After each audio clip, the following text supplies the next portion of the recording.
Bonjour à tous et bienvenue à cette grande entrevue 18 août 2023 où nous recevons l'ambassadeur Sheikh Keita. Il est en lien avec nous. On va donc parler de l'entrepreneuriat aujourd'hui.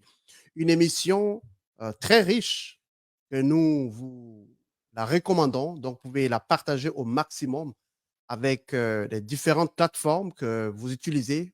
Partagez aussi avec vos amis, vos parents, surtout la jeunesse africaine. Nous avons donc l'honneur de recevoir Sheikh Keita, un leader emblématique du monde des affaires et de l'innovation en Afrique.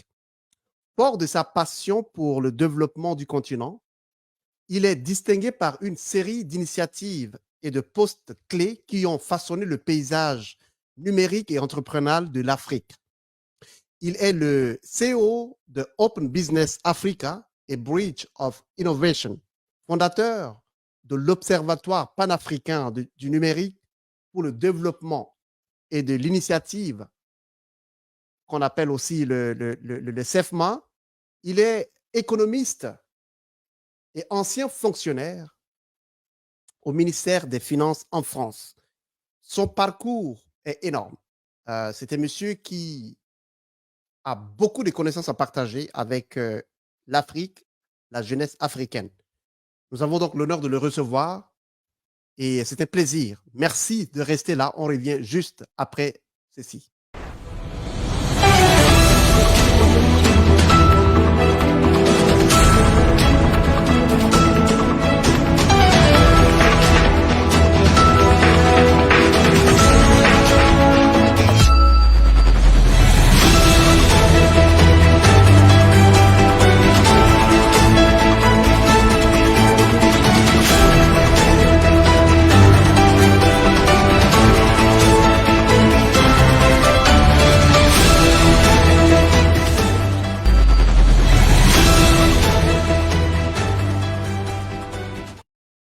Bonjour à l'ambassadeur Keita. C'est un plaisir de vous recevoir aujourd'hui à notre émission, Les Grandes Entrevues. Bonjour, monsieur Natolban. Je suis très heureux d'être avec vous ce soir et merci de votre invitation. C'est un thème qui intéresse beaucoup la jeunesse africaine, les entrepreneurs et le monde des affaires, donc du business. Nous vous recevons aujourd'hui pour effectivement parler de ce thème qui est là à l'écran, l'entrepreneuriat au service du développement continental. J'ai beaucoup de questions aujourd'hui pour qu'on puisse voir ensemble comment ça peut aider donc la jeunesse africaine. Comment les gouvernements africains peuvent-ils soutenir et encourager l'entrepreneuriat pour favoriser le développement continental? Je commence avec ça. Merci pour votre question. Elle est très vaste. Oui. Mais je vais essayer de répondre avec clarté. Vous savez, avant de parler de l'entrepreneuriat, il faut d'abord parler de l'éducation. Parce que on ne peut pas entreprendre quand on n'a pas une série de clés pour être efficace dans l'entrepreneuriat. En Afrique, souvent, on veut que tout le monde entreprenne. On demande aux gens d'être entrepreneurs. Mais tout le monde n'est pas doté des capacités et des outils valables pour réussir l'entrepreneuriat. Donc, je dirais plutôt, l'Afrique doit construire des entrepreneurs, former des entrepreneurs pour être dans l'entrepreneuriat. Parce que si on fait le contraire, si on demande aux jeunes femmes, aux jeunes garçons qui sortent de l'école ou qui sont à l'école de créer leurs entreprises, d'être dans l'entrepreneuriat, nous risquons de faire fausse route. Il faut d'abord créer des entrepreneurs outillés pour être bons dans la création des entreprises. Donc, les États doivent mettre un poids massif d'abord sur l'éducation et travailler avec les réseaux des entreprises, c'est-à-dire les patronats des pays, pour identifier les secteurs clés qui peuvent être des secteurs impactants pour le développement du pays. Donc, créer d'abord des personnes, des jeunes bien formés pour être au cercle de la décision, pour être dans la stratégie cohérente du développement des pays, de saisir cette opportunité pour occuper des fonctions et de travailler dans le sens du développement d'un programme d'investissement public des États ou d'un programme de projection de l'État pour que ces personnes formées travaillent dans un entrepreneuriat qui ont des impacts sérieux dans la vie de la nation. Donc les États doivent être très très stratégiques pour mettre en place des outils nécessaires et des stratégies pour fabriquer des personnes outillées qui peuvent être des entrepreneurs avertis pour que les sociétés qu'on crée, pour que les entrepreneurs créent des entreprises durables qui peuvent vivre. Parce que si vous ne faites pas ces étapes-là, ben, tout le monde peut créer son entreprise, mais la difficulté, c'est la problématique de la pérennité, de la durabilité de l'entreprise. Si vous êtes outillé, votre entreprise survit. Mais si vous n'êtes pas outillé, votre entreprise meurt au bout de 1 an ou 2 ans maximum. Donc les États doivent mettre un poids massif à ce niveau-là pour mettre en place une stratégie cohérente pour soutenir l'entrepreneuriat en Afrique. Mais vous parcourez aussi beaucoup de pays africains, vous parcourez le monde. Et pour le cas de l'Afrique spécifiquement, est-ce que les gouvernements africains ont mis des éléments qui pourraient favoriser l'entrepreneuriat en Afrique dans différents pays? Est-ce que c'est à cette volonté, est-ce qu'on voit ces mécanismes-là pour favoriser l'entrepreneuriat? Vous savez, on parle toujours de l'Afrique comme un tout, mais l'Afrique, c'est les Afriques. Nous sommes 54 pays et chaque pays a sa stratégie et chaque pays a une projection, des lignes directrices qui la concernent pour créer un boom au niveau de l'entrepreneuriat.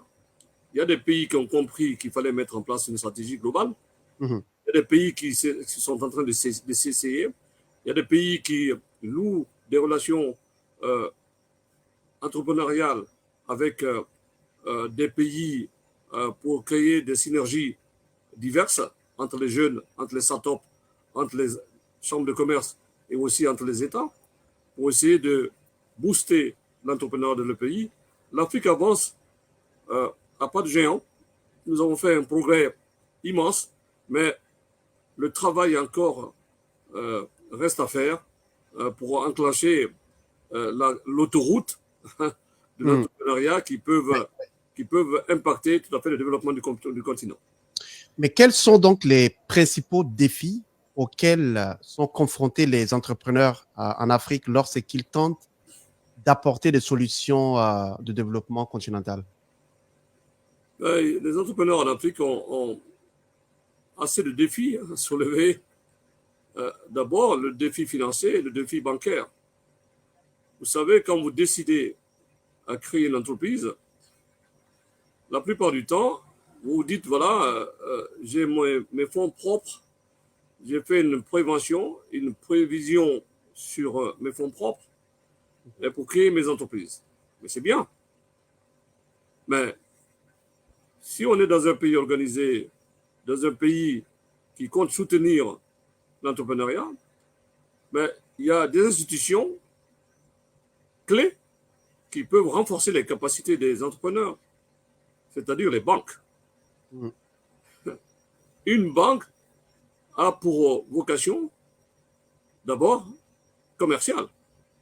Mais cette vocation commerciale doit tenir compte d'un certain nombre de choses qui peuvent impacter le développement d'un pays, dont l'entrepreneuriat, dont l'accès au crédit aux entrepreneurs qui peuvent tout à fait souscrire à ce crédit-là. Donc, finalement, on doit être capable de réguler ce secteur-là pour que les taux de crédit qu'on peut proposer aux entrepreneurs soient au niveau acceptable et pas très, très, très décourageante. Donc, si vous allez aujourd'hui faire un tour dans beaucoup de pays africains, mais le frein des entrepreneurs pour accéder aux finances, c'est le frein des taux de crédit. Vous avez des pays qui ont 9%, 10%, 11%, c'est très élevé. Et les garanties qu'on demande aux jeunes pour qu'ils puissent accéder à ces financements, mais les jeunes n'ont pas ces garanties-là. Si vous demandez à un jeune, est-ce que vous avez une maison? Il n'en a pas, il commence sa vie. Si vous demandez, est-ce que vous avez des terres qui peuvent être des garanties? Mais il n'en a pas, puisqu'il est jeune. Donc finalement, c'est un casse-tête incroyable. Les banques doivent être au cœur du développement avec une stratégie conjuguée avec les États pour créer des stratégies extraordinaires pour influer sur le développement de ces startups, de ces entreprises, pour créer des entreprises viables pour participer au développement et à l'émergence du continent. Oui, je vois dans les commentaires ici, c'est une question qui me paraît importante à la souligner. Il y a Isabelle qui demande elle dit que c'est une erreur d'investir seul dans des fonds propres dans son entreprise. Comment répondez-vous à cette question? Mais il a raison, c'est ce que je disais au départ. Ouais. Les gens comptent souvent sur leurs fonds propres pour créer des entreprises, alors que ce n'est pas ce qu'il faut faire. Il faut avoir bien sûr son fonds propre, mais il faut compter sur les institutions qui peuvent t'aider à aller dans le sens tout à fait de ton entrepreneuriat pour pérenniser ton entreprise. Donc, tu ne vas pas mettre tout ton fonds propre dans une entreprise avec un risque. Parce que quand on crée une entreprise, c'est un risque déjà. Mais il faudrait que ce risque-là soit calculé et qu'on ait un accompagnement au niveau financier, des institutions bancaires et aussi des institutions des États qui ont été capables de mettre en place des programmes de suivi et des instances de gouvernement pour essayer de relever le défi, pour aider les entrepreneurs africains pour avancer dans leur entrepreneuriat et faire développer ces entreprises-là. Donc, en Europe, il y a des institutions qui sont liées au gouvernement, qui aident les entrepreneurs, qui les suivent, qui leur conseillent quels sont les circuits à prendre, les circuits financiers, les circuits bancaires, les organismes d'aide, les ponts essentiels pour que celui qui crée son entreprise ne se sent pas abandonné dans la nature et qui se batte tout seul, puisqu'il s'agit d'un potentiel d'un pays et qui va impacter le développement du pays et qui va impacter tout à fait l'avancée du pays. Donc, on a tous intérêt, l'État, à aider les entrepreneurs à réussir. C'est ça le défi numéro 1 que nous devons valider dans nos pays. Oui.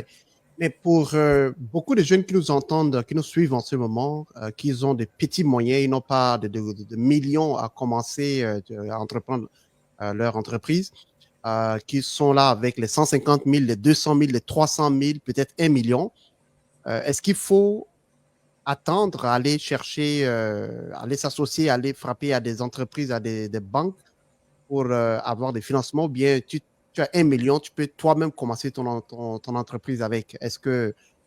Quel conseil donnerez-vous à ces gens-là qui n'ont pas beaucoup d'argent, mais trop peu, leur propre argent, qui souhaitent eux-mêmes se lancer dans les affaires? Comment ils vont faire, ces gens-là? Écoutez, si vous avez peu de moyens, vous essayez de voir comment vous pouvez faire vos démarches au niveau des institutions internationales. Il y a des fonds de private equity, il y a des fonds de business angels, il y a la possibilité de faire une démarche pour des levées de fonds sur Internet. Il y a assez d'informations. Alors, vous savez, les temps ont changé. Il y a 10 ans, lorsqu'on créait nos entreprises, on avait assez de problèmes. En face, un mur qui était dressé en face. Ouais. Aujourd'hui, les temps ont changé. Les jeunes qui créent les entreprises ont tout un réseau mondial d'informations rapides qui leur permettent d'avoir des démarches utiles. Vous êtes au Burkina Faso, vous êtes au Tchad, vous êtes en Guinée, vous êtes au Sénégal. Vous pouvez aujourd'hui accéder à des fonds de business angels, des fonds de private equity, des fonds résilients qui peuvent être intéressés à votre entreprise parce que l'essence de votre entreprise les intéresse.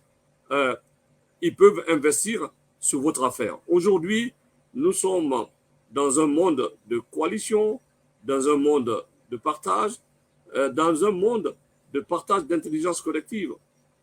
Même si vous êtes au Sénégal ou bien vous êtes en Guinée, quelqu'un aux États-Unis ou en Australie ou au Canada peut se sentir intéressé par ce que vous créez dans votre pays. Et il y a la diaspora aussi qui peuvent investir sur ce que vous faites. Donc aujourd'hui, il y a assez de possibilités. Il faut regarder d'abord ce qu'on veut faire. Il faut faire le tour de la question. Il faut rechercher des possibilités de financement au niveau du digital, au niveau des réseaux mondiaux, pour voir comment on peut trouver des partenaires essentiels pour financer ou apporter une partie de financement pour soutenir le projet qu'on a en vue. On n'est plus seul dans la création des entreprises, puisque le monde aujourd'hui est connecté.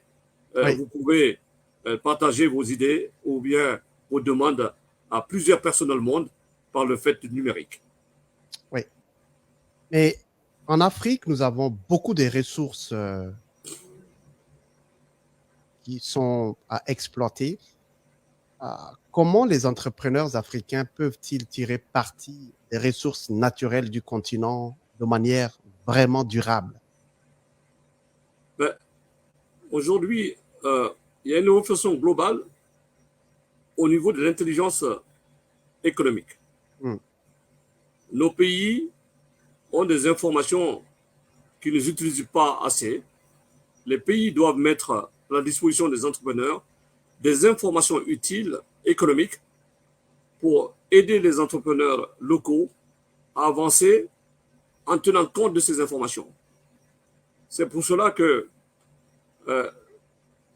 avec mon ami et frère Guy Gouet, un Camerounais qui a créé le CAVI, Oui. le Centre africain de veille et d'intelligence économique, nous réfléchissons et nous travaillons déjà à mettre en place un outil d'information économique susceptible d'aider toutes les entreprises et tous les entrepreneurs africains dans leur pays de connaître effectivement, essentiellement, les informations clés qui leur permettent d'avancer dans telle ou telle direction au niveau de la créativité de l'entreprise. Alors, vous savez, quand on crée une entreprise, il vous faut des informations. L'information est utile parce qu'il faut savoir le marché. Est-ce que ce marché-là n'est pas pipé? Est-ce que le marché-là est intéressant? Quel est l'impact économique? Quelle est la problématique des autres marchés? Parce que quand vous créez votre entreprise dans un pays, mais vous connaissez ce pays dans lequel vous êtes, vous ne connaissez pas les autres pays. Donc, il faut des informations essentielles qui vous permettent d'avancer. Donc, aujourd'hui, il faut prendre en compte cette possibilité d'accéder à ces informations capitales pour aider les entrepreneurs qui veulent avancer dans la création des entreprises dans le continent africain. Monsieur Ngoé, que vous mentionnez son nom tout à l'heure, on l'a reçu 2 fois déjà à notre émission. C'est un potentiel candidat aussi à l'élection présidentielle au Cameroun, qu'on suit aussi de près. Donc, alors, je ne savais pas qu'il était candidat. Ben, écoutez, c'est une nouvelle que vous me dites, dont je suis très, très heureux pour lui. En tout cas, c'est un jeune frère, c'est un ami. Je sais qu'il peut apporter beaucoup de choses dans son pays. Je te souhaite bonne chance. Oui, absolument. Comment, je peux dire, quel rôle plutôt le numérique joue-t-il dans la transformation de l'entrepreneuriat en Afrique, le numérique? Ben, écoutez, le numérique est fondamental aujourd'hui, puisque tout ce que nous faisons aujourd'hui passe par le numérique. Nous avons raté la révolution industrielle. Il faut tout faire pour réussir cette révolution digitale, qui est la 3e révolution. Mais lorsque je pensais à mettre en place l'Observatoire panafricain du numérique et du digital, j'avais constaté que les États africains avançaient dans la révolution digitale avec des différences. C'est-à-dire, vous allez dans un pays X, il a son programme, l'autre côté, à côté, 50 km de frontières, il y a un autre pays, ou 100 km de frontières, il y a un autre pays qui a une autre politique. Alors que finalement, pour réussir, il faut quand même faire une politique commune et puis une stratégie commune au niveau de la convergence numérique. L'outil numérique est une ressource de développement. Alors, lorsque j'ai créé l'Observatoire panafricain numérique, nous avons mis en place une charte, et cette charte, nous sommes en train de proposer au gouvernement pour que tous les gouvernements africains signent cette charte. C'est-à-dire, nous avons demandé à ce que dans nos constitutions africaines, qu'il soit inscrites noir et blanc, que le numérique est une ressource naturelle de développement. Pour le mettre dans la Constitution. Oui.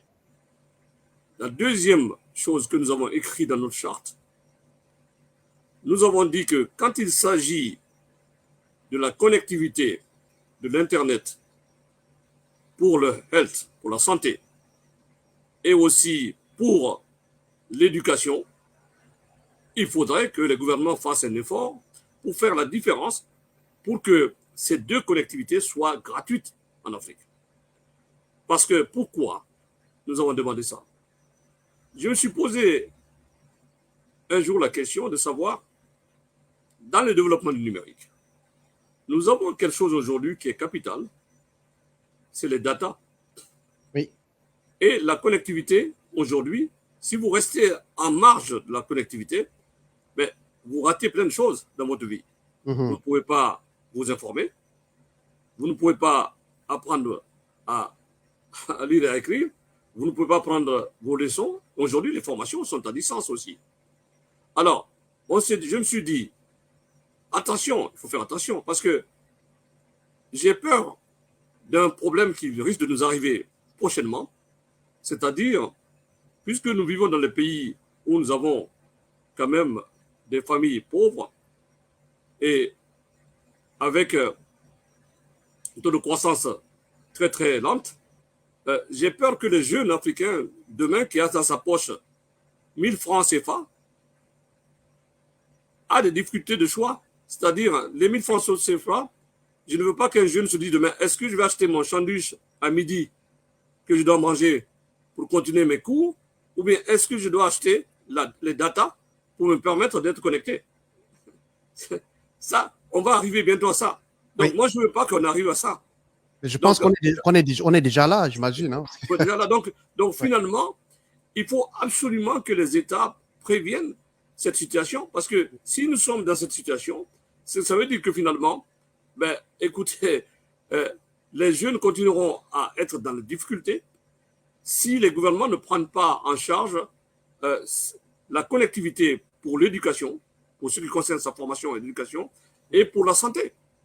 Donc, nous devons travailler dans ce sens pour une réflexion globale, pour qu'on inscrive les deux notions dans la Constitution. Mais ça, c'est très intéressant, surtout le premier point inscrit dans la Constitution, donc le numérique comme ressource naturelle à inscrire dans les constitutions africaines. Ressource naturelle de développement. Ressource naturelle de développement, je vais rajouter développement. Donc, mais techniquement, qu'est-ce que vous voulez dire par là? Ça dit que l'Internet devienne gratuit ou comment expliquer ça pour... Ben, il faut tendre vers la gratuité de l'Internet. Mais pour l'instant, on ne tend pas vers ça. Donc, nous avons choisi deux niveaux d'excellence et deux niveaux de pratique. C'est-à-dire, si vous devez prendre vos cours en ligne et vous devez vous soigner par une disponibilité de santé numérique à distance, il faudrait que finalement, que ça vous revienne gratuitement, puisque c'est les éléments essentiels de la vie. Donc, nous devons réguler nos constitutions et nos choix pour que les gens ne soient pas toujours à chercher l'argent pour vivre ou chercher l'argent pour s'informer, pour s'éduquer. Donc, c'est les deux références que nous sommes en train de pousser et mettre à la place des gouvernements pour qu'on puisse le valider. Ouais. Très intéressant. Ben, beaucoup de gens veulent réagir. Je vois des gens qui m'envoient, ils veulent poser des questions. On va vous donner la parole. Donc, oui, on va vous laisser quelques minutes pour lui poser des questions. J'en ai aussi beaucoup parce que c'est un domaine qui m'intéresse particulièrement. Quelles stratégies peuvent être utilisées pour encourager la collaboration entre les entrepreneurs africains de différents pays? Vous avez parlé tout à l'heure, il y a 54 pays en Afrique. et chaque pays a sa stratégie, sa politique. Est-ce qu'il y a moyen qu'il y ait de ponts entre ces pays-là pour effectivement encourager cette collaboration?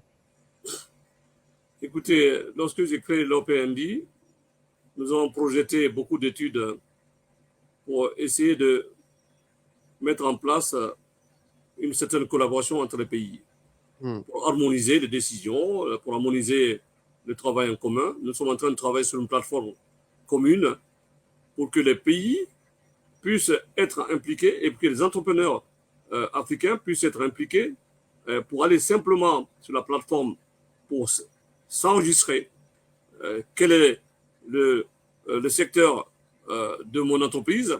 Qu'est-ce que je fais sur cette plateforme? Cette plateforme va être partagée par tous les États et les entrepreneurs et les États peuvent rentrer dans cette plateforme pour savoir qui fait quoi, les services que mon entreprise peut apporter étant au Sénégal ou étant en Guinée à une autre entreprise du Cameroun ou du Tchad ou du Bénin, ainsi de suite.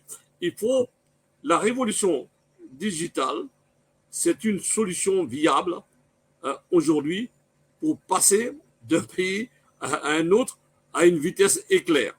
Oui. Donc la solution aujourd'hui, c'est notre intelligence et notre capacité de mettre en place ces outils nécessaires de convergence, d'échange et de partage. Ouais. Les institutions financières, comment les institutions financières africaines peuvent-elles soutenir davantage les petites entreprises, les startups, comme on les appelle, et les entreprises innovantes sur le continent? Comment on peut véritablement aider ces jeunes entreprises-là? Alors, Monsieur Natolman, nous avons une difficulté dans ce sens en Afrique. Vous savez, quand vous parlez aujourd'hui des fonds d'investissement, des fonds de business angels, mais tous ces fonds-là sont des fonds étrangers. Oui. Il faut absolument que nous ayons la capacité de créer en Afrique des fonds africains.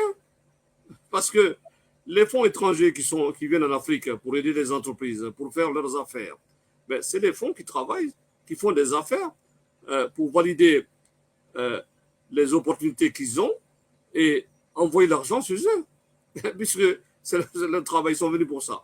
Mais il faut que l'Afrique se le saisisse et qu'aujourd'hui, avec la formation des financiers que nous avons sur le continent africain et que nous ayons la capacité de recueillir toutes les sommités en finance, banque et autres, afin de créer chez nous des fonds d'investissement africains, locaux, qui ont des initiatives africaines et qui ont des services africains et qui vont être des institutions financières qui vont influer et activer des ressources nécessaires pour le développement des industries, pour le développement des entreprises, pour la transformation globale de l'Afrique. Mais si nous avons tous ces fonds étrangers, ben, ça sera un problème. Nous devons être capables de transformer la donne et de mettre en place des fonds d'investissement africains et puis mettre en place aussi des fonds souverains africains. Parce que nous avons cette capacité-là. L'Afrique doit travailler à ne pas refaire les erreurs du passé. Nous devons checker à chaque fois que nous prenons une décision pour qu'on puisse être à la hauteur des choses pour transformer l'Afrique, pour transformer notre continent. Vous savez, toutes les richesses du monde sont en Afrique. Oui. L'Afrique, c'est le centre du monde. C'est l'opportunité du monde. Elle est une opportunité pour elle-même et l'opportunité pour les autres pays. Mais la problématique suprême aujourd'hui, si vous allez dans les mines, je viens de terminer en France avec une forte délégation de RDC à l'OCDE à Paris, la grande conférence pour les industries extractives africaines. Nous avons débattu de beaucoup de problématiques sur les industries extractives. Mais la problématique numéro un, il faut que les États se ressaisissent. Il faut qu'on prenne des décisions pour ne plus vendre à brut nos ressources minières. Oui. Parce Oui. que si vous continuez à vendre à brut vos ressources minières, mais vous perdez de l'argent. Parce Oui. que si vous vendez en brut, ce n'est pas vous qui mettez le prix. Le prix est indexé, comment dirais-je, à Londres, Oui. à la bourse de Londres. La bourse. Ce n'est pas vous qui mettez votre prix. Oui. Alors que si vous transformez, eh bien, c'est vous qui mettez le prix. Imaginons, si vous Oui. vendez la tonne de nickel ou de lithium à 2000 euros, par exemple, ben, si vous le transformez, ben, vous le vendrez peut-être à 2700 euros ou à 3000 euros. La différence est faite. Donc l'Afrique doit aujourd'hui prendre en compte cette problématique et de commencer à négocier avec nos partenaires étrangers afin de mettre en place une certaine stratégie de mise en place des usines dans nos pays pour transformer nos secteurs de mines dans les usines de construction des matières premières. C'est-à-dire, si vous avez le nickel, le cobalt, le zinc et autres, vous avez la capacité de mettre en place une usine de batterie. Aujourd'hui, c'est l'essence même du développement du monde. Tout le monde veut aujourd'hui mettre des batteries dans sa voiture. Donc, nous avons des batteries. Et pourquoi ne pas faire des usines de batterie chez nous? Donc, c'est une réflexion globale qu'il faut faire pour qu'on puisse aménager notre façon de faire et puis réussir cette transition. Les voitures électriques, tout le monde s'en va là. Il y a beaucoup de gens qui veulent réagir. Je vais, avec votre permission, je vais prendre quelques personnes qui ont des questions. Le lien est là. On va vous donner donc la parole. On va aller rapidement écouter Sandra. Bonjour Sandra. Bonjour Migo. Bonjour Monsieur l'ambassadeur. Bonjour. Alors, je suis vraiment ravie de votre intervention parce que je pense que c'est vraiment intéressant pour que la jeunesse stadienne vous découvre déjà et sache vraiment ce que vous faites pour l'Afrique et pour le monde entier. Alors, moi, ma question, bon, je ne sais pas si c'est une question, mais c'est plus, bon, je dirais peut-être qu'une recommandation. Vous savez, Monsieur l'ambassadeur, vous avez parlé de l'accès au digital. En fait, vous avez dit qu'en fait, on a des fonds qui sont en Occident, des bourses et tout, et des investissements. Mais vous savez, en fait, le citoyen tchadien n'a pas accès en fait à Internet, au digital, ce qui fait qu'il est moins informé en fait de ces opportunités qu'il peut avoir au niveau international. Et j'aimerais savoir, est-ce que ce ne sera pas possible, est-ce que ce sera nécessaire ou possible pour vous, en tant que monsieur l'ambassadeur et président fondateur d'Open Business Africa, de pouvoir avoir un programme directement au Tchad qui pourrait être géré pas par le gouvernement, mais plutôt par des citoyens qui sont engagés à pouvoir développer leur pays et de pouvoir gérer certains programmes et pouvoir permettre à ces entrepreneurs tchadiens de pouvoir accéder à des investissements et aussi à des suivis comme vous venez de le dire. Merci Sandra. Écoutez, tous les gouvernements ont une stratégie différente dans le domaine du digital, dans le domaine de l'agriculture, dans le domaine de l'électricité et autres. Oui, il est possible de réfléchir comment on peut aider le gouvernement à mettre en place une stratégie pour essayer de donner des idées globales pour le financement de l'entrepreneuriat des jeunes au Tchad. Mais il est aussi possible de ne pas travailler avec le gouvernement, créer une collaboration avec un groupement d'universités, par exemple, pour mettre en place des incubateurs qui n'ont rien à voir avec l'État, qui sont dirigés soit par les universités ou soit par un collectif de jeunes entrepreneurs dans votre pays, pour travailler pour l'émergence du digital et pour aider les entrepreneurs possibles. Le monde est en changement. Les gouvernements, vous savez, ne créent pas la richesse. C'est les entreprises qui créent la richesse. Oui. Donc, tous les gouvernements du monde ont intérêt à aider que les entreprises soient des bonnes entreprises et qu'elles soient impactantes dans leur secteur d'activité pour essayer de créer la richesse. Donc, c'est possible. Le monde est en changement. Et je parlais de la révolution numérique aujourd'hui qui nous permet de parler à quelqu'un qui est à 100 000 km, 10 000 km, et de parler des choses réelles pour converger et pour échanger. Le monde est devenu un village planétaire. Oui, on peut collaborer. Oui, on peut valider des choses ensemble, quel que soit le pays. Absolument. Très bonne question, Sandra. Merci pour cette brillante question. Comment l'entrepreneuriat peut-il contribuer à la résolution des problèmes sociaux majeurs en Afrique, tels que le chômage des jeunes, l'insécurité alimentaire et les défis de santé? Et écoutez, l'entrepreneuriat est au cœur de toute stratégie de développement. Vous savez, si vous avez qu'un État qui décide et qui régule tout, vous n'avez pas d'entreprise, mais votre pays n'avance pas. L'État régule, l'État donne la possibilité d'aller loin, de donner la possibilité d'ouvrir les directives et les licences et aussi les autorisations nécessaires pour que l'entreprise puisse se créer, aller dans le sens de ce qu'il pense. L'entrepreneuriat est capital dans un pays parce que je viens de dire que c'est les entreprises qui créent la richesse. L'entrepreneuriat est capital. Nous devons faire un travail global à tous les niveaux socio-économiques. Parce que quand vous regardez la fracture sociale, aujourd'hui en Afrique, c'est immense. Nous manquons des personnes qui travaillent dans le social.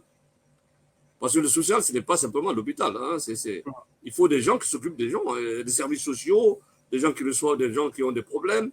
Donc, il y a une multitude de secteurs d'entreprise que nous devons renforcer en Afrique pour impacter le programme de développement d'un pays. Nous avons l'agriculture, qui est aussi un secteur clé en Afrique.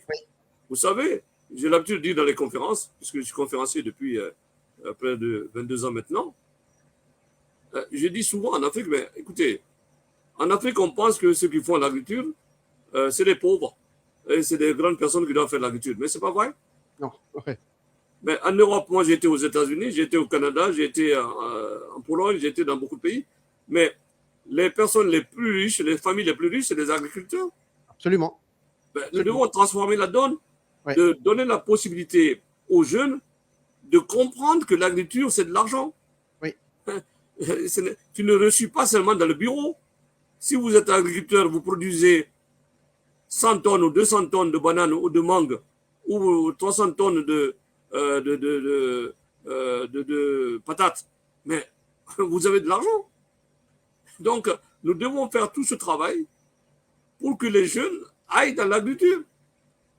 Aujourd'hui, on donne beaucoup de awards aux entreprises de digital.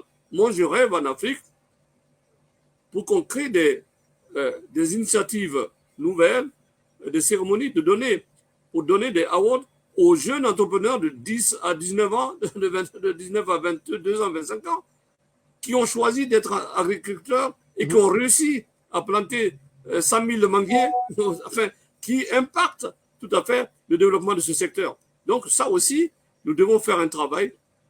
C'est important de développer l'esprit entrepreneurial, mais avant de développer l'esprit entrepreneurial, il faut former les gens pour que les gens réussissent dans leur esprit entrepreneurial. Donc, il ne s'agit pas de créer des entrepreneurs, il s'agit de créer des chefs d'entreprise qui sont outillés pour pérenniser les entreprises. Oui.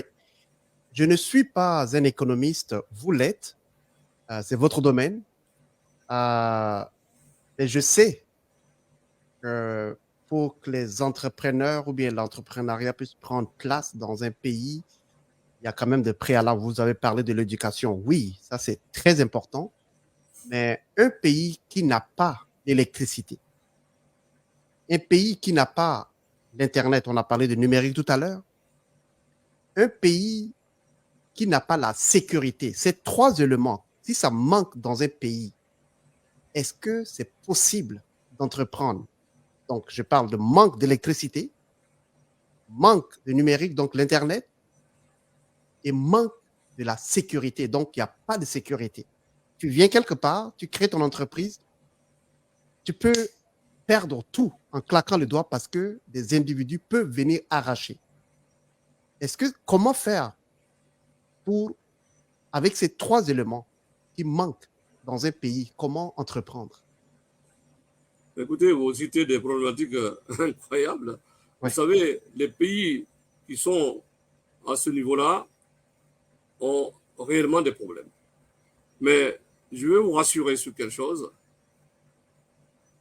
Il y a une chose dans la vie des êtres humains que personne ne peut détruire. C'est l'espoir. Oui. Si vous avez l'espoir, vous pouvez tout changer. Quand vous regardez le parcours de la Chine,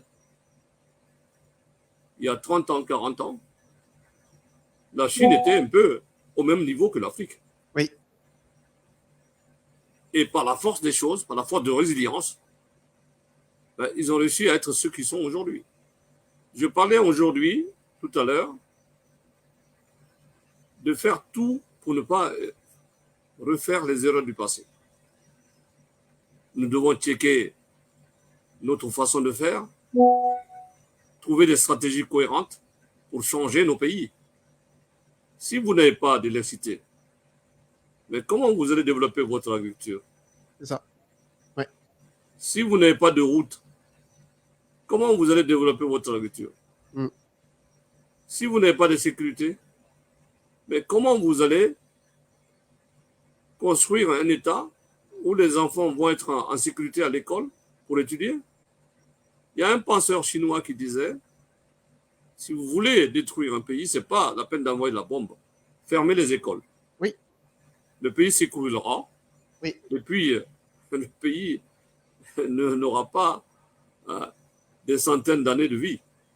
Donc, nous devons être capables de changer la donne. Les difficultés n'arrêtent pas la vie.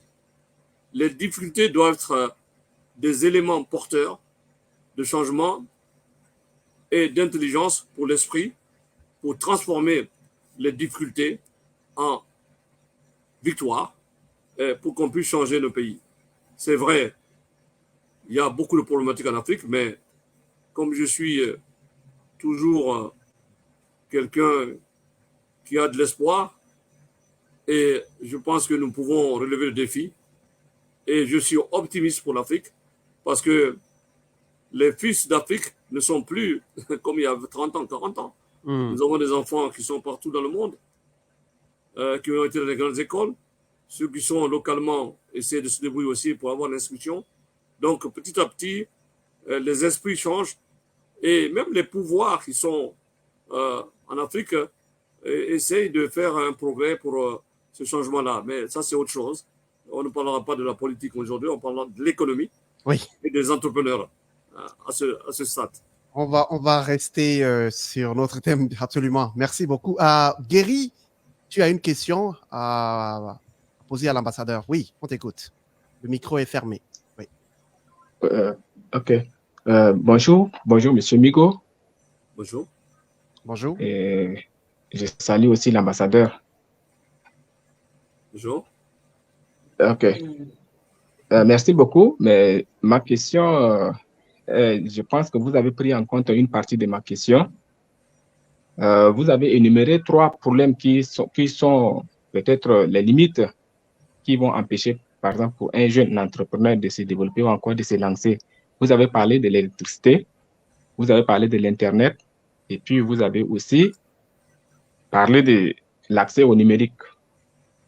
Maintenant, je prends le cas de notre pays, le Tchad, par exemple. Au Tchad, bien sûr que les 3 problèmes sont effectifs au Tchad, mais il y a d'autres problèmes encore. Je veux parler du problème de l'autre, comment dirais-je, le mot m'échappe. Je voulais parler du problème des impôts, par exemple. Les impôts au Tchad sont extrêmement chers et c'est ce qui constitue aussi des limites pour des jeunes entrepreneurs. Les taxes, oui. Aujourd'hui, les taxes. Aujourd'hui, comme vous venez de dire, le développement passe absolument par l'entrepreneuriat. Oui. Et le Tchad, comme un pays que nous vivons, donc on maîtrise un peu, le Tchad a beaucoup de potentialités.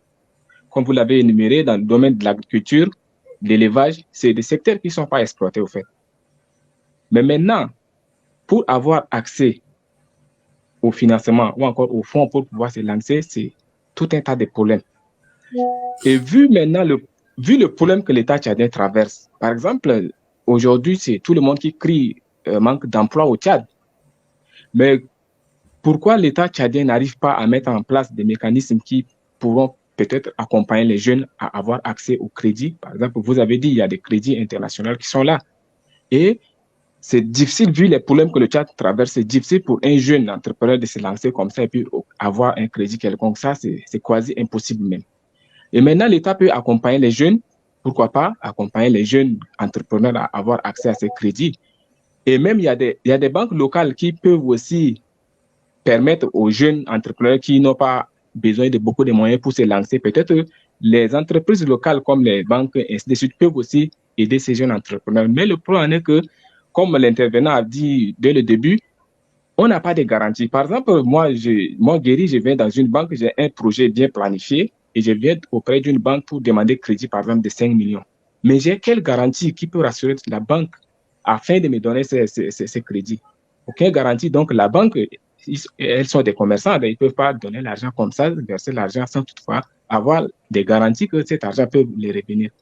Donc, ma question maintenant est de savoir, est-ce qu'il y a-t-il possibilité pour que les gens comme l'ambassadeur peuvent avoir des plaidoiries auprès de nos chefs d'État africains, surtout pour notre pays, le Tchad, pour pouvoir aider les jeunes qui ont vraiment envie de se lancer dans ces domaines d'entrepreneuriat-là, d'avoir accès au crédit et au financement.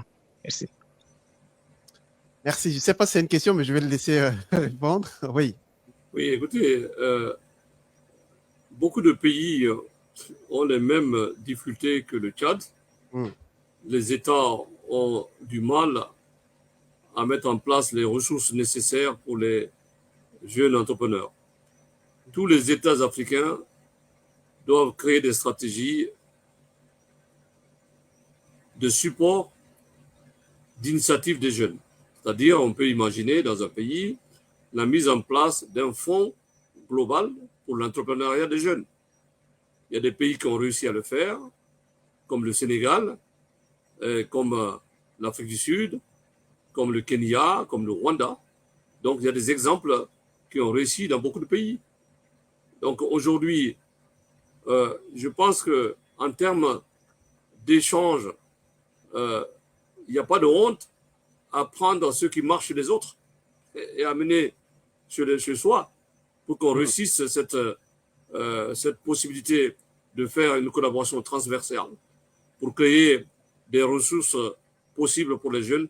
De toutes les façons, un pays qui veut sa survie et qui veut son développement et son changement, s'il ne prend pas en compte la donne de sa jeunesse, elle est appelée à avoir des grands problèmes de développement.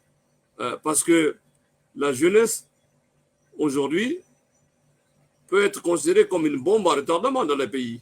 Parce que si vous ne traitez pas la problématique de la jeunesse, l'emploi, la sécurité, ben, vous avez un problème permanent. Donc, tous les États doivent prendre en compte cette donne et je pense que les États africains réfléchissent pour cela. Il y a beaucoup de conférences qui sont en vue pour aider les États africains à avoir des projets cohérents en direction de la jeunesse pour trouver des emplois pour la jeunesse et pour trouver des entreprises capables d'employer les jeunes. Je parlais tout à l'heure de la transformation du secteur minier. Mais si vous créez des entreprises, des usines pour transformer vos réserves minières, vos ressources agricoles, vous créez de l'emploi. Si vous développez les centres de technologie au niveau des industries dans votre pays, vous créez de l'emploi. Donc la stratégie doit être à ce niveau-là très cohérente pour qu'on puisse assimiler des des objectifs qui peuvent être capitaux pour le développement de l'entrepreneuriat et le soutien aux jeunes dans tous les pays d'Afrique. Ouais. Merci infiniment. On va prendre 2 autres personnes et on mettra, on va clore cette émission. Beaucoup de gens sont intéressés, mais on ne peut pas prendre tous les appels malheureusement. Le temps file. Merci et surtout à l'ambassadeur de sa patience, de son temps, parce qu'on apprend beaucoup dans ce qu'il dit. C'est très apprécié. On va aller rapidement écouter. Oh, il n'est plus là. OK, pas grave. Isabelle est là. On va prendre Isabelle. Oui, Isabelle, tu as une question. Oui, bonjour Migo, monsieur l'ambassadeur. Bonjour. Déjà, je tiens vraiment à louer en fait ce que vous êtes en train de mener comme action au niveau de l'Afrique parce que nous en avons énormément besoin. Alors, moi, j'ai juste un petit quelque chose à rajouter en fait et en même temps une petite question. Oui. Alors, de par mon métier et mes expériences professionnelles, j'ai trouvé en fait en allant donc pendant mes vacances en Afrique, j'ai trouvé que dans les banques et les entreprises en général, on minimise énormément ce qu'on appelle l'accompagnement socio-professionnel. Et là, vous avez abordé l'éventualité en fait de mettre en place donc des banques ou une banque de cofinancement, d'investissement plutôt inter-africain. Est-ce que vous avez pensé à ce côté-là, de l'accompagnement socio-professionnel? Parce que ce côté-là, je vous dis vraiment, il y a du travail à faire au niveau de l'Afrique. Parce que quand on arrive dans une entreprise, qu'on voit que déjà les employés, ils sont pas informés vraiment de leurs droits d'un côté. Ils n'ont pas non plus la possibilité d'investir une partie de leur salaire dans l'entreprise. Pour que l'entreprise elle-même puisse mettre des financements quelque part, ça, c'est un gros problème. Donc, je reviens à ma question, c'est qu'est-ce que vous avez prévu en fait de mettre en place dans cette organisation-là en termes de l'accompagnement socio-professionnel? Merci. Merci Isabelle. Vous savez, toutes les entreprises sont différentes. Hein. En Afrique, les banques, les sociétés commerciales, les sociétés qui sont dans le secteur agricole, les sociétés qui sont dans le secteur du service, tout est différent. Et toutes les entreprises sont régies par un cadre tout à fait qui représente le métier dans lequel on exerce sa profession et son secteur d'activité. Normalement, tout secteur d'activité doit avoir un règlement interne, un règlement qui caractérise l'effectivité et la façon dont on exécute ce métier, ce secteur de métier. Et c'est à cela que doit exister la prise en compte socio-professionnelle, la formation, le suivi, la partie de couverture sociale, médicalisée, les problématiques diverses. Parce que on parle aujourd'hui de l'emploi, mais l'emploi aussi a induit beaucoup de choses, implique beaucoup de choses. On peut tomber malade parce qu'on travaille beaucoup. On peut être dans l'accident de travail. On peut péter un câble parce qu'on travaille beaucoup, ce qu'on appelle aujourd'hui dans les pays européens le burn-out. Donc, il faut absolument un cadre global qui prenne en compte tous ces aspects-là dans la vie d'une entreprise pour qu'on puisse tenir compte de la chose la plus importante dans tout ce que nous faisons, c'est l'humain. C'est l'humain, parce que nous sommes au centre de la viabilité des entreprises, de la réussite des entreprises, c'est l'humain qui est au centre de tout ça. Donc, si on ne prend pas compte de l'humain, c'est qu'on fait des erreurs. C'est vrai que nous devons travailler à mettre en place des outils nécessaires et des services et aussi un regard complet sur la vie des gens de la société pour que finalement nous travaillions pour la réussite et la vie des gens et aussi l'état de santé des gens et leur capacité à produire mieux dans un état de santé optimum pour que les sociétés réussissent. C'est vrai qu'il faut mettre en place des possibilités de soutien et au niveau médical et au niveau socio-professionnel pour pendant toute la carrière d'une personne au sein d'une entreprise. C'est ce qui, d'ailleurs, peut permettre aux entreprises de réussir leur travail. Vous savez, les plus grandes entreprises du monde ont compris aujourd'hui qu'il faut créer des systèmes de relaxation, des possibilités de ne pas être trop dur dans les entreprises afin que les gens soient un peu plus productifs pour qu'ils puissent produire mieux. Parce que quand on est bien, mais l'entreprise va mieux. Et donc, quand on est mal, l'entreprise va mal. Donc, c'est des situations qui sont prises en compte aujourd'hui dans tous les pays, dans toutes les entreprises. Oui. Dernière question d'auditeur, c'est à chaque fois que je veux le prendre, il est déconnecté. OK. Bon, mais c'est... Ouais. OK. On va donc finir comme ça. S'il revient, on va le prendre parce qu'il a beaucoup insisté. J'imagine qu'il a des questions. Ma dernière question, l'ambassadeur, quel rôle ou bien quel est le rôle des femmes entrepreneurs dans le développement en Afrique? Écoutez, les femmes sont centrales dans la vie des nations africaines. Quand vous voyez l'histoire de nos pays, les femmes ont été à tous les niveaux de combat. Et elles sont encore à tous les niveaux de combat. Mais la société africaine qui est devenue patriarcale est toujours en décalage et n'a pas su prendre en compte la générosité, l'efficacité et l'impact de la connaissance des femmes et leur force dans la société. Je suis membre de board de beaucoup d'organisations féminines dans le monde. Oui. Je sais que les femmes sont capables. Les femmes ne demandent pas de l'aumône ou elles ne demandent pas de l'aide. Elles demandent simplement que la société reconnaisse leurs valeurs de la société et leurs acquis et aussi ce qu'ils ont apporté à la société.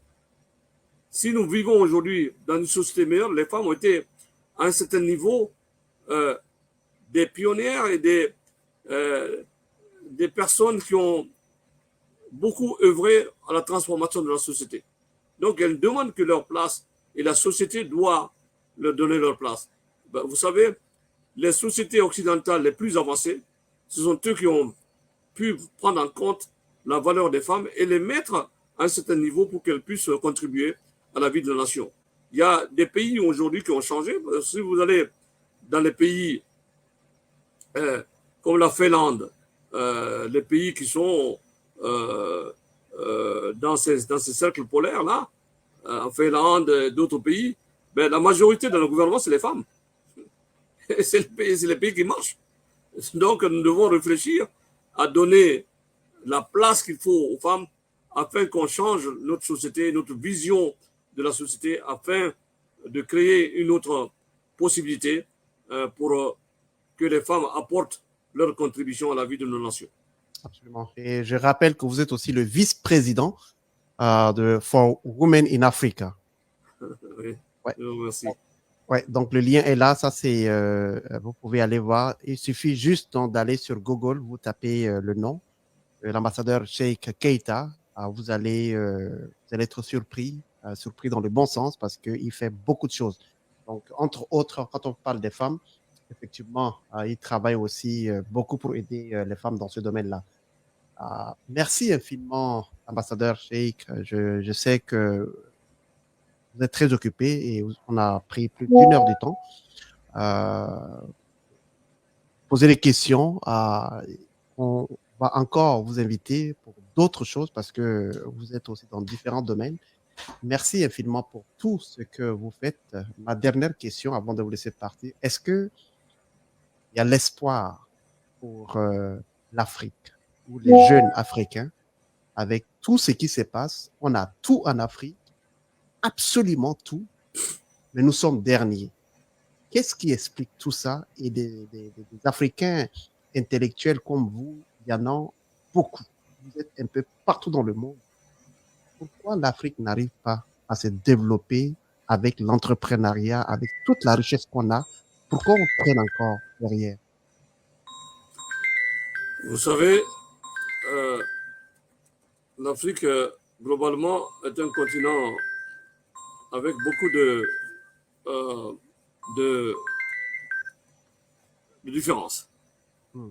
Vous avez des pays qui réussissent, vous avez des pays qui ont des problèmes, vous avez des pays où les leaders sont très très appréciés, vous avez des pays où les leaders peinent à créer des stratégies euh, extraordinaires pour faire avancer leur pays. Ouais. Moi, j'ai été au Rwanda lorsqu'il y a eu la tragédie du génocide. Et j'ai été lorsqu'ils ont commencé à travailler. Et je viens de quitter, je vais souvent. Quand vous allez dans ce pays, vous verrez tout le travail qui a été fait de changement et leur niveau aujourd'hui. Cela veut dire que finalement, le développement d'un pays dépend tout à fait de la capacité du leader à tracer la route et avoir un projet pour son pays.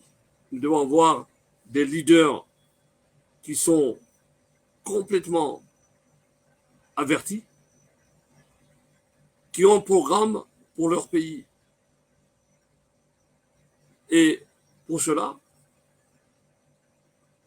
il faut prendre en compte la spécificité de nos pays, le passé de notre pays et projeter des décisions qui peuvent tout à fait impacter le développement du pays. Il faut que nos pays comptent sur elles-mêmes parce que nous n'avons pas de Père Noël. Hein. Ouais. Le Père Noël, c'est nous-mêmes. Oui. Personne ne viendra développer l'Afrique, c'est nous-mêmes et notre stratégie, notre cohérence et notre vision qui nous permettra de développer l'Afrique. Mais pour développer l'Afrique, il faut des leaders, il faut des présidents ou des personnes qui ont une vision pour leur pays et qui ont la volonté de changement pour transformer. Parce qu'il ne s'agit pas de venir au pouvoir, mais il s'agit de venir au pouvoir avec un projet. C'est-à-dire quand vous arrivez au pouvoir, exemple, vous avez 5 maisons dans votre pays, mais il faut que quand vous quittez le pays, le pouvoir, qu'il y ait 100 maisons. Ouais. Il faut avoir un projet. Si vous arrivez, il n'y a pas de route, ben, il faudrait vous dire, voilà, moi en partant, je ferai 100 routes ou 200 routes. Donc, le pouvoir, c'est servir. Ce n'est pas se servir. Et donc, c'est de cela qu'il s'agit.